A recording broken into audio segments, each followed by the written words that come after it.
तो जो ये तीनों पॉइंट आपने बताए, ठीक है, तो ये आपने आपके खुद के बिजनेस में कैसे इम्प्लीमेंट किया? हमारा जो बिजनेस है अभी, अब पहले आप थोड़ा अपने बिजनेस के बारे में बता दीजिए, क्या है, क्या बैकग्राउंड है, वो बता दीजिए। तो अभी जो हमारा बिजनेस है, हम लोग ग्रेटा इलेक्ट्रिक स्कूटर, ये हमारी कंपनी का नाम है, जो कि इलेक्ट्रिक स्कूटर बनाता है। ओके। जो इलेक्ट्रिक स्कूटर है, लोगों के लिए एक बेटर ऑप्शन रहता है मोबिलिटी का।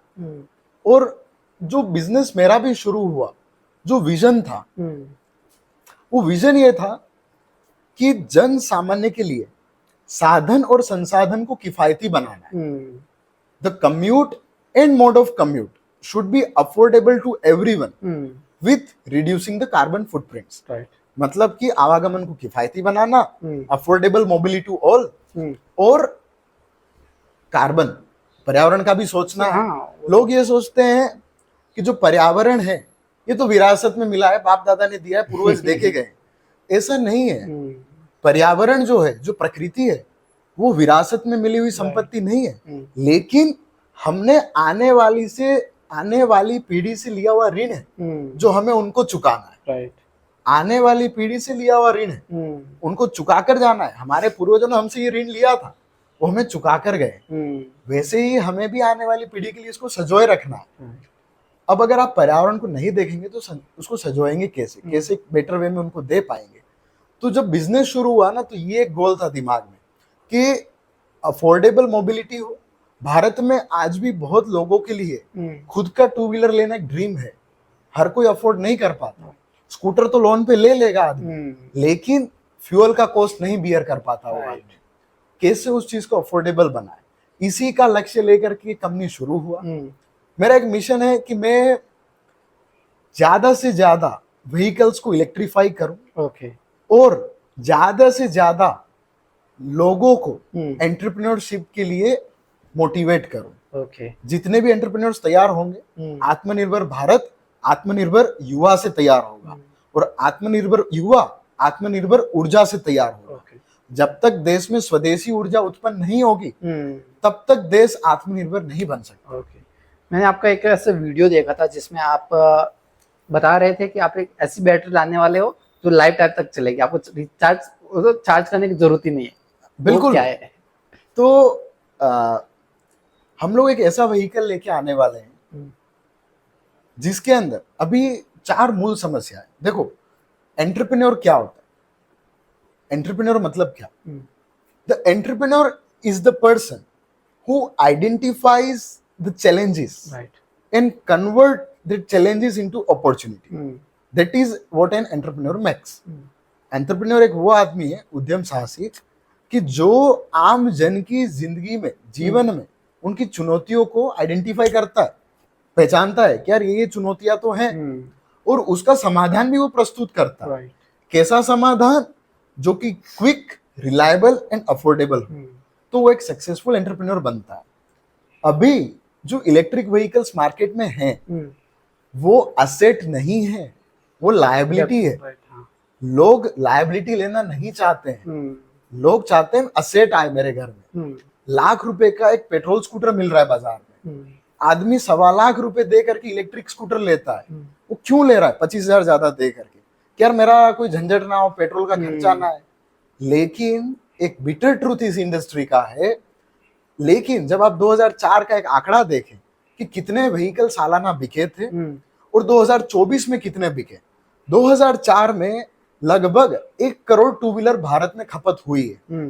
2024 में वह खपत 2 गुनी हो गई। 2 करोड़ टू व्हीलर बिके हैं टोटल, जबकि इलेक्ट्रिक व्हीकल मात्र केवल 10% है उसमें। केवल 10% है उसमें। क्यों इतना कम? इसका रीजन ये है, बेसिक कुछ पॉइंट्स हैं। पब्लिक हर तरह का दृष्टिकोण रखती है। खरीदार है, कस्टमर इज द किंग। सबसे बड़ा गलतफहमी किसी बिजनेसमैन का होता है कि यार कस्टमर को कुछ नहीं पता। जो अगर ये सोच लेता है, उसका बिजनेस उसी दिन से गिरना शुरू होता है। कस्टमर जो है वो बहुत रिसर्च करता है। वो देखेगा पहले कि पड़ोसी ने जो गाड़ी ली थी क्या सही चल रही है, क्या वो 2 साल के बाद भी वापस ओके चल रहा है, फिर मैं लूंगा उस गाड़ी को। लेकिन आज भारत के अंदर टू व्हीलर जो है उसका 4 बेसिक समस्या है इलेक्ट्रिक के, जिस वजह से वो बिक नहीं रहा है, जिसको हमने समझा, सोचा, आइडेंटिफाई किया और सॉल्यूशन लेके आ रहे हैं। क्या समस्या है? पहला, charging time, right. Charging infra, दूसरा समस्या। तीसरा, रेंज एंजाइटी। चौथा, last but not the least, that is battery replacement cost, which leads to low resale value of vehicle. मतलब कि चार्ज कौन करे यार गाड़ी? पहले आदमी बोलता है यार मैं इलेक्ट्रिक स्कूटर तो ले लूं, रोज का 4-5 घंटा चार्जिंग में कौन रखे, अब रात को रख के छोड़ नहीं सकते, फट गया तो ये भी एक अलग समस्या ये भी डर है। दूसरा, चार्जिंग इंफ्रा। चार्जिंग इंफ्रा का मतलब ये नहीं कि चार्जिंग स्टेशन।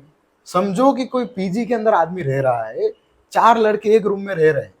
अब जिस रूम में रह रहे हैं, मानो 301 नंबर का फ्लैट है, तो उसका नीचे एक अलॉटेड पार्किंग भी है। अब वहां पे एक ही स्कूटर का पार्किंग दिया हुआ। अब वहां पे अगर 4 लोग स्कूटर यूज करेंगे इलेक्ट्रिक वाला, तो चार्जिंग कहाँ करेंगे? राइट। घर में तो लाके करना अलाउड ही नहीं, हम तो सेफ नहीं मानते उस चीज को। तो ये भी चार्जिंग इंफ्रा का एक पॉइंट है कि भाई वो कहाँ चार्जिंग में लगाए। दूसरा, लगा भी दिया तो 4 घंटे कौन वेट कर ले आज? राइट। भारत है, चार्जर चोरी हो जाता है। ये भी एक अलग समस्या है, चार्जर सस्ते नहीं आते, गाड़ी का भोजन है वो चार्जर। राइट। तीसरा पॉइंट जो मैंने बताया, रेंज एंजाइटी, कि भाई चलो चार्जिंग भी कर लिया, समय भी निकाल लिया, पर 100 किलोमीटर के बाद खत्म, और क्या करेंगे? भाई मैं अहमदाबाद में हूँ, यहाँ से मैं गया आनंद, वापस आया, नहीं चला तो क्या होगा आगे? और आदमी व्हीकल क्यों रखता है कि रात को यार 2 बजे भी इमरजेंसी आया तो ऑटो मिले या ना मिले, गाड़ी में मैं अपना स्कूटर लेके भी चला जाऊं। लेकिन वही स्कूटर में उसको रेंज एंजाइटी हो रहा है कि चलेगा कि नहीं, कॉन्फिडेंस ही नहीं है। और चौथा पॉइंट है बैटरी का, बहुत बड़ा पॉइंट है ये। कैसे? आप 1.25 लाख का एक स्कूटर लेते हो, लेने शोरूम वाला जो आदमी है, जो सेल्समैन है वहां पे, सेल्स मैनेजर है, वो आदमी अपना बॉस का दिया हुआ टारगेट फुलफिल कर रहा है। वो आप जब सवाल पूछते हो कि सर इसका बैटरी का कॉस्ट क्या है, तो वो पता अक्सर ये आंसर देता है कि सर बैटरी में तो क्या होता है, जो सेल वीक होता है ना उसको हम चेंज कर लेते हैं। अरे भाई, जब आपका एक 4 व्हीलर यूज कर रहे हो, उस 4 व्हीलर के अंदर 4 टायर लगे हुए हैं, 4 टायर लगे हुए हैं, 30,000 किलोमीटर हो गया है, अब उसका टायर बदलना है तो सारे ही बदलने ना। ऐसा थोड़ी कि एक ही टायर पे ज्यादा लोड आ गया है। अब 2 व्हीलर यूज करते हो, 2 टायर्स आगे पीछे लगे हैं, बदलने होंगे तो शायद 10-20 दिन का फर्क होगा, महीने का फर्क होगा। ऐसा तो नहीं ना कि 1 साल के बाद दोनों में चेंज करना, साथ ही तो वियर एंड टियर हो रहा है। 4 लोग अगर एक रथ को खींच रहे हैं, थकान लगनी है तो चारों को एक साथ लगेगी, क्योंकि चारों एक टाइप के हैं। जब बैटरी बनता है उसमें जो सेल यूज होते हैं सब एक टाइप के यूज होते हैं। ऐसा नहीं कि एक सेल बड़ा है, एक छोटा है, एक बड़ा है, एक छोटा है। लोग यही गलती कर बैठते हैं, जब इलेक्ट्रिक गाड़ी खरीदते हैं 1.25 लाख रुपए, 1.5 लाख रुपए का, पता नहीं होता है तब बैटरी का कॉस्ट क्या है। 3 साल के बाद उसका परफॉर्मेंस डाउनग्रेड होना शुरू हो जाता है। लोग वारंटी ये देखते हैं कि 5 साल या 8 साल का था, लेकिन वो ये नहीं पढ़ते कि उसकी टर्म्स कंडीशंस क्या है, उसमें कुछ किलोमीटर की भी बाध्यता रखी गई है। जो किलोमीटर जब पढ़ता है आदमी तो समझ में आता है कि यार 30,000 किलोमीटर, 60,000 का बैटरी, 2 रुपए किलोमीटर तो बैटरी का कॉस्ट आ गया। और जब आदमी वारंटी क्लेम के लिए जाता है, महीना महीना उसका गाड़ी वहां पड़ा रहता है। इन समस्याओं की वजह से रिपीट सेल्स नहीं आता। जब रिपीट सेल्स नहीं आएगा तो आदमी वापस पेट्रोल स्कूटर खरीदेगा कि यार अपना जो कोने पे मिस्त्री है वो आदमी तो इसको रिपेयर करके दे देगा। इलेक्ट्रिक स्कूटर कहाँ सर्विस करेंगे, रिपेयर करेंगे? ये सब चैलेंजेस है। अब इसका समाधान क्या? हम लोग भी यही ट्रेडिशनल काम कर रहे हैं, कर रहे थे, लेकिन जब भारत में 250 रुपए जीबी इंटरनेट था तो एक व्यक्ति आया जिसने अनलिमिटेड इंटरनेट इंट्रोड्यूस किया। जब कॉलिंग का मिनट का स्कीम चल रहा था तो एक कंपनी आया जिसने अनलिमिटेड कॉलिंग इंट्रोड्यूस किया और वो चेंज मेकर बना। वैसे ही हम भी एक चेंज लेके आ रहे हैं कि भाई सिर्फ बातें नहीं करना है, उस चेंज को प्रस्तुत करना है लोगों के लिए कि भाई एक ऐसा व्हीकल जिसका एक बार भुगतान करना है, उसको कभी चार्ज ना करना पड़े, ना उसका कभी बैटरी रिप्लेसमेंट कॉस्ट आए। जो मेन समस्या थी कि चार्जिंग इंफ्रा, उसको भी साफ करना है, चार्जिंग टाइम उसको भी हटाना है, बैटरी रिप्लेसमेंट कॉस्ट 0 करना है, क्योंकि बैटरी का लाइफ टाइम वारंटी देना। कैसे? वही तो प्रोडक्ट है, वही तो यूनिकनेस है। अब उसका उत्तर केवल समय है। समय आने पे वो चीज मिलेगी, लेकिन बहुत बड़ा रिवॉल्यूशन आएगा उससे। और जो सुन रहे हैं इस पॉडकास्ट को, आप या जो श्रोता है, ये विटनेस होंगे उस रिवॉल्यूशन के कि भाई हमने इसको पहले भी कहीं सुना था, क्योंकि कभी किसी ने ये नहीं सोचा था कि इनकमिंग कॉल रोमिंग का फ्री हो जाए। राइट, हाँ। 2 रुपए मिनट का रोमिंग लगता था, एसटीडी कॉल लगता था, आउटगोइंग इनकमिंग के चार्जेस थे।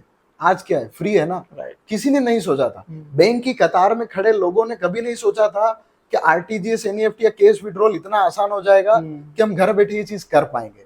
टेक्नोलॉजी है, और वो भी जीरो कॉस्ट में। आप यूपीआई यूज करते हो, 1 रुपया 15 पैसा भी मैं ट्रांसफर अब भी कर सकता हूँ, जीरो कॉस्ट।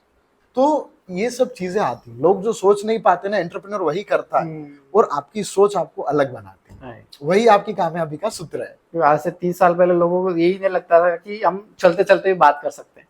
हाँ, तो मोबाइल था ही नहीं ना, लैंडलाइन नहीं था उस टाइम तो। हाँ, आज से अगर आप देखें 20-30 साल पहले, तो वो लाइन में लगते थे एसटीडी पे, हाँ। वो घंटी वाला फोन था, गोल गोल घुमाते थे, बात होती थी। आज क्या हो गया, आप मेरे लाइव को याद है कि बात हो रहा है। मेरे फैमिली वाले बॉम्बे रहते थे, तो हमें पहले एसटीडी पे कॉल करना होता था, फिर हाँ। वो लोग बॉम्बे कॉल मिलाते थे बात कराने के लिए। बिल्कुल। तो आज आ गया चेंज। हाँ। तो हमेशा चेंज को लोग पहले नकारते हैं, फिर देखते हैं, फिर अडॉप्ट करते हैं। But quick, reliable and affordable, this things are the basic. आप देखिए, जितना भी टेक्नोलॉजी लोग अडॉप्ट कर रहे हैं, तो 3G से 4G सस्ता आया, 5G सस्ता आया, तब पब्लिक ने अडॉप्ट किया। अभी 6G आ जाए और बोले 2000 GB रुपए इंटरनेट का रेट है, नहीं चलेगा, टेक्नोलॉजी नहीं चल पाएगा। तो ये बेसिक पैरामीटर्स है। पर कहीं ना कहीं ऐसा नहीं लगता कि उस वजह से आदमी ज्यादा बंध रहा है उस चीज में? बिल्कुल। देखिए, हर चीज का प्रोज एंड कॉन्स है। अब जैसे मुझे 12 साल की एज में इंटरनेट मिला, तो मैं ये बन पाया। नहीं होता तो मैं अभी ये होता ही नहीं। तो अब उसी समय में गेम भी खेल सकता था, बड़ा आसान ऑप्शन था कि इंटरनेट तो है ही है, इतना ही जीबी यूज होना है। अब यार गेम खेल के खराब करो, या विकिपीडिया, एनसाइक्लोपीडिया पढ़ के अपना नेटवर्किंग बढ़ाओ, अपना नॉलेज बढ़ाओ। वो आदमी के ऊपर है। एक ही कलम से कोई आदमी सुसाइड नोट भी लिखता है, एक ही कलम से एक आदमी संविधान बदल देता है। वो अपने पे है कि हम उसको कैसे ले रहे हैं। लेकिन आज की तारीख में जैसे पॉडकास्ट हम देख रहे हैं, लोग इसका श्रवण कर रहे हैं, सुन रहे हैं जो लोग, बहुत सारा फर्क पड़ता है। लोगों की लाइफ में बहुत चेंज आ रहा है इस टेक्नोलॉजी की वजह से।